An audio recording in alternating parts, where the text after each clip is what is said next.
Hello दोस्तों, स्वागत है आप सभी का हमारे YouTube channel MJPRU exam point में। आज हम आपके लिए लेके आए हैं BA सेकेंड सेमेस्टर एग्ज़ाम के कुछ ऑब्जेक्टिव प्रश्न जो नई शिक्षा नीति पर आधारित हैं, जिसमें हम कवर करेंगे आज हिंदी कार्यालय प्रश्न पत्र को, जिसके कुछ महत्वपूर्ण प्रश्नों पर आज हम चर्चा करेंगे। तो चलते हैं हम अपने प्रश्नों पर। इससे पहले आप लोग अगर हमारे चैनल पर नए हैं तो हमारे चैनल को सब्सक्राइब कर लें और बेल आइकन दबा लें, जिससे कि नए नोटिफिकेशन आपको मिलते रहें। तो हम चलते हैं पहले प्रश्न पर। तो ये हमारा पहला प्रश्न रहा, प्रश्न संख्या 1, कार्यालय हिंदी की विशेषता है। तो निम्नलिखित में बताना है कि कार्यालय हिंदी की विशेषता कौन सी है। तो उपयुक्तता, वैज्ञानिकता, सामाजिकता या उपयुक्त सभी। तो इसका सही आंसर हो जाएगा उपयुक्त सभी। इसका सही आंसर हो जाएगा उपयुक्त सभी। अगला प्रश्न, शेयर बाजार शब्द प्रयोजन मूलक हिंदी की किस प्रयुक्ति से संबंध रखता है। तो इसका सही आंसर क्या होगा, विधि, वाणिज्यिक, प्रशासनिक या साहित्यिक। तो शेयर बाजार पैसे की बात आती है तो वाणिज्यिक होता है सही आंसर। तो इसका आंसर सही हो जाएगा वाणिज्यिक।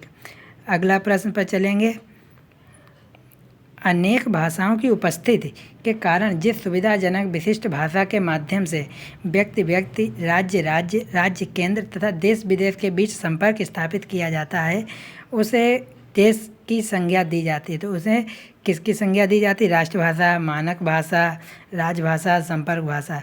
तो उसे हम संपर्क भाषा की संज्ञा देते हैं। अगला प्रश्न देखते हैं, जो भाषा किसी विशिष्ट राज्य में प्रमुख रूप से प्रयुक्त होती है उसे हम क्या कहते हैं, राष्ट्रभाषा, मानक भाषा, राज्य भाषा या प्रयोजन मूलक भाषा। तो उसे हम राज्य भाषा के रूप में जानते हैं, जो विशिष्ट राज्य में प्रमुख रूप से प्रयुक्त की जाती है। अगला प्रश्न, प्रयोजन मूलक हिंदी की कितनी शैलियाँ हैं।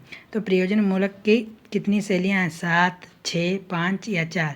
प्रयोजन मूलक हिंदी की मुख्यतः 7 शैलियाँ हैं। कितनी, 7 शैलियाँ हैं। अगला प्रश्न, डॉक्टर भोलानाथ तिवारी के अनुसार प्रयोजन मूलक हिंदी के कितने रूप हैं। तो भोलानाथ तिवारी जी ने प्रयोजन मूलक हिंदी के 6 रूप वर्णित किए हैं। अगला प्रश्न, भाषा के किस विकास में अलंकार होते हैं। भाषा के किस रूप में अलंकार होते हैं, भाषा के किस रूप में अलंकार होते हैं। तो इसका सही आंसर क्या होगा, साहित्यिक भाषा, प्रयोजन मूलक भाषा, राजभाषा या उपयुक्त सभी। तो इसका सही आंसर हो जाएगा साहित्यिक भाषा। अगला प्रश्न, राजभाषा का तात्पर्य है संपर्क सूत्र वाली भाषा, मानक भाषा, राजकाज की भाषा, उपयुक्त सभी। तो राजभाषा जो है राजकाज की भाषा के रूप में जानी जाती है। अगला प्रश्न, संविधान की किस धारा के अंतर्गत हिंदी को राजभाषा घोषित किया है। तो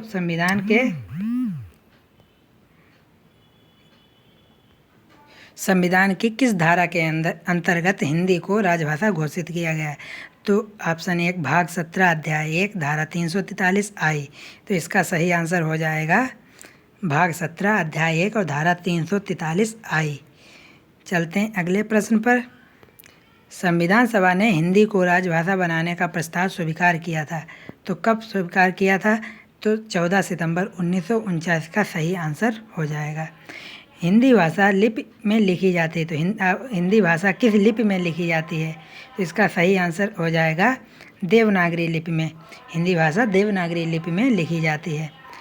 जीवन की आवश्यकता की पूर्ति में सहायक होने वाली हिंदी को प्रयोजन मूलक हिंदी कहा जाता है। यह परिभाषा किसकी है। तो जीवन की आवश्यकताओं की पूर्ति में सहायक होने वाली हिंदी को प्रयोजन मूलक हिंदी कहा जाता है। यह परिभाषा मोटूरी सत्यनारायण ने दी थी। मोटूरी सत्यनारायण ने दी थी। मोटूरी सत्यनारायण ने यह परिभाषा दी। कौन सी भाषा का प्रयोग राजकीय प्रयोजन के लिए भारत की केंद्र सरकार करती है। तो भारत की केंद्र सरकार राजकीय प्रयोजनों के लिए हिंदी एवं अंग्रेजी दोनों भाषाओं का प्रयोग करती है। अगला प्रश्न, खड़ी बोली शब्द का प्रयोग सर्वप्रथम किसने किया था।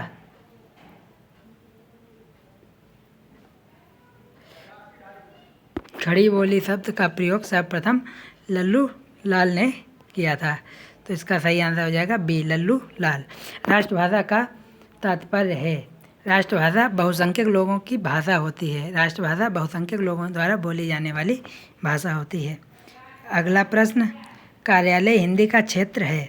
टिप्पण, प्रारूपण, प्रतिवेदन, उपयुक्त सभी। तो इसका सही आंसर हो जाएगा डी, उपयुक्त सभी। प्रारूपण, टिप्पण और प्रतिवेदन जो है कार्यालय हिंदी का क्षेत्र होते हैं। कार्यालय हिंदी को दफ्तरी भाषा नाम किस विद्वान ने दिया?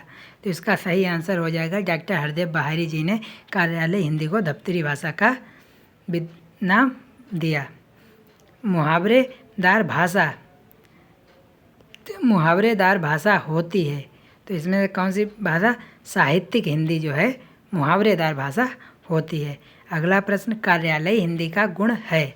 तो इसमें आप सही आंसर क्या होगा? औपचारिकता, सरलता, तार्किकता या उपयुक्त सभी। तो इसका सही आंसर हो जाएगा उपयुक्त सभी कार्यालय हिंदी के गुण हैं। कार्यालय हिंदी में औपचारिकता, सरलता और तार्किकता सभी के गुण विद्यमान होते हैं। कार्यालय हिंदी की विशेषता है। तो इसमें कार्यालय हिंदी की विशेषता कौन सी है? उपयुक्तता, वैज्ञानिकता, सामाजिकता और या उपयुक्त सभी। तो इसका सही आंसर हो जाएगा उपयुक्त सभी।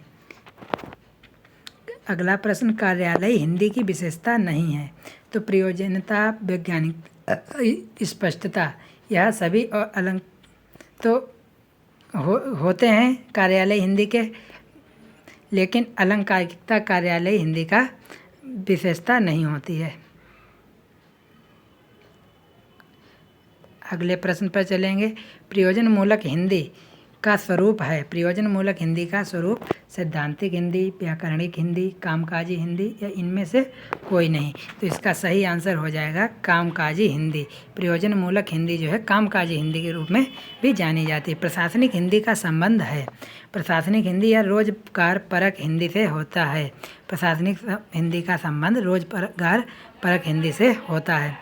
अगला प्रश्न, कामकाजी हिंदी का तात्पर्य है।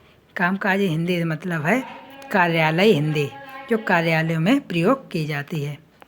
अगला प्रश्न, मनुष्य की अभिव्यक्ति का प्रमुख माध्यम है।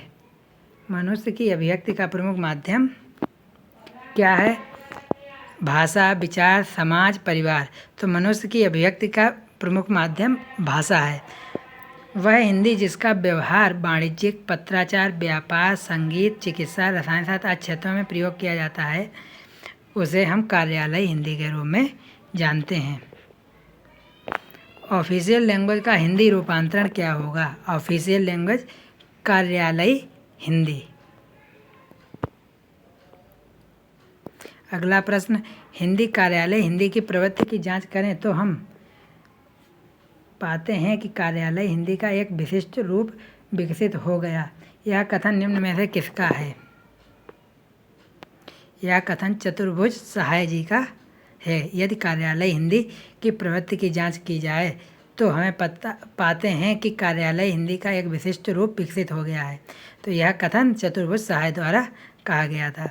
भारत के संविधान के किस भाग में कहा गया कि संघ की राजभाषा हिंदी और लिपि देवनागरी है? भाग 1 में कहा गया है कि संघ की राजभाषा हिंदी और लिपि देवनागरी होगी। अगले प्रश्न पे चलें। कार्यालय हिंदी की विशेषता है। निर्व्यक्तिकता, तथ्यों में संपूर्णता या स्पष्टता, असंदिग्धता या उपयुक्त सभी। तो इसका सही आंसर हो जाएगा उपयुक्त सभी कार्यालय हिंदी की विशेषताएं हैं। 31 नंबर प्रश्न, राजभाषा संबंधी संवैधानिक प्रावधानों में कार्यालय हिंदी के क्षेत्राधिकार के संबंध में राजभाषा नियम कब पूरी तरह से स्पष्ट किया गया? सन 1970 में राजभाषा नियम पूर्ण रूप से स्पष्ट किया गया। हिंदी के प्रचार प्रसार हेतु सरकार के दायित्वों का उल्लेख किस अनुच्छेद में किया गया?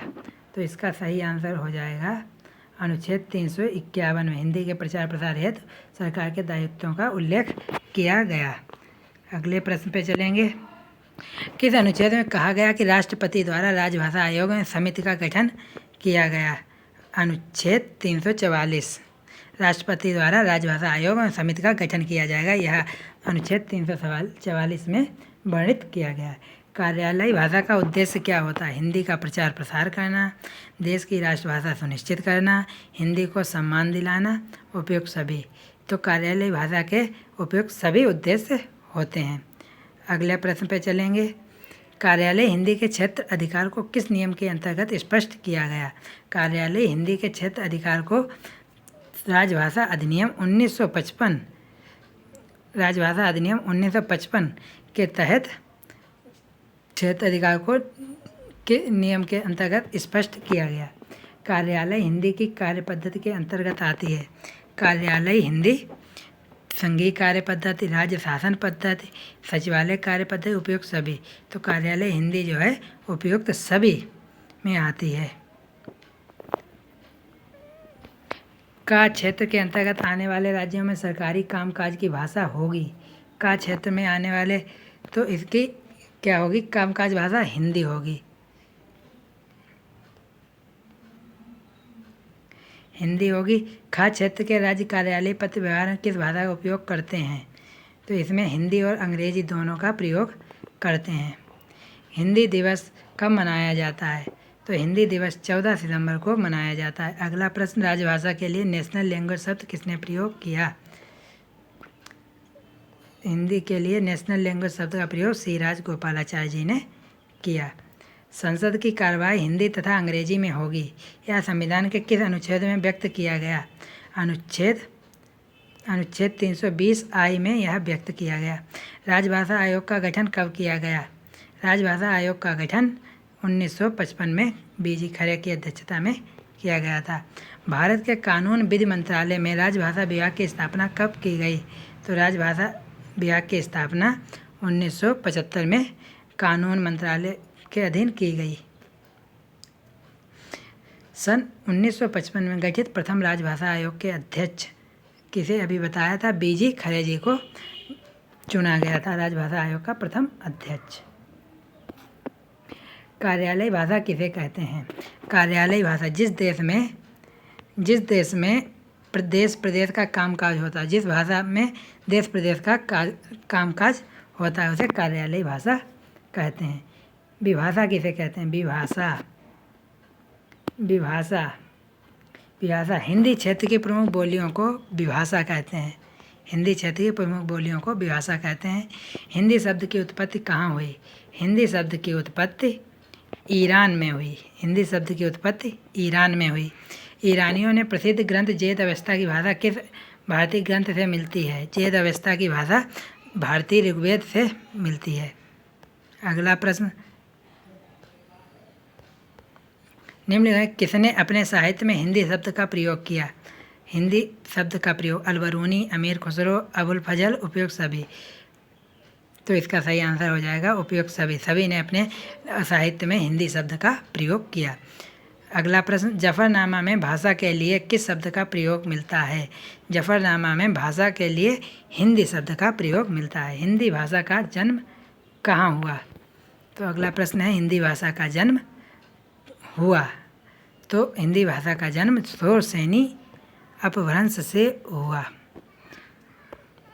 हिंदी को देसी भाषा के रूप में मान्य कराने वाले थे captain William, captain Taylor, captain William Price, उपयुक्त सभी। तो इसका सही आंसर हो जाएगा उपयुक्त सभी। सभी के सहयोग से हिंदी को देसी भाषा के रूप में मान्यता मिली। हिंदी को नई चाल में ढली हिंदी किसने कहा? हिंदी को नई चाल में ढली हिंदी भारतेंद्र हरिश्चंद्र जी ने कहा। हिंदी भाषा की आदि जननी है। तो इसमें हिंदी भाषा की आदि जननी कौन सी है? संस्कृत को हिंदी भाषा की आदि जननी कहा जाता है। तो ये प्रश्न यहाँ पे ख़त्म होते हैं। अब मिलेंगे अगली वीडियो में। तो जब तक के लिए हमारे चैनल को सब्सक्राइब करें और अपना रिस्पांस दें, या आपको किसी अलग सब्जेक्ट के लिए भी अगर क्वेश्चन आंसर्स चाहिए हैं या आपको कोई किसी प्रकार की जानकारी चाहिए तो कमेंट बॉक्स में कमेंट ज़रूर करें आप। थैंक यू, धन्यवाद।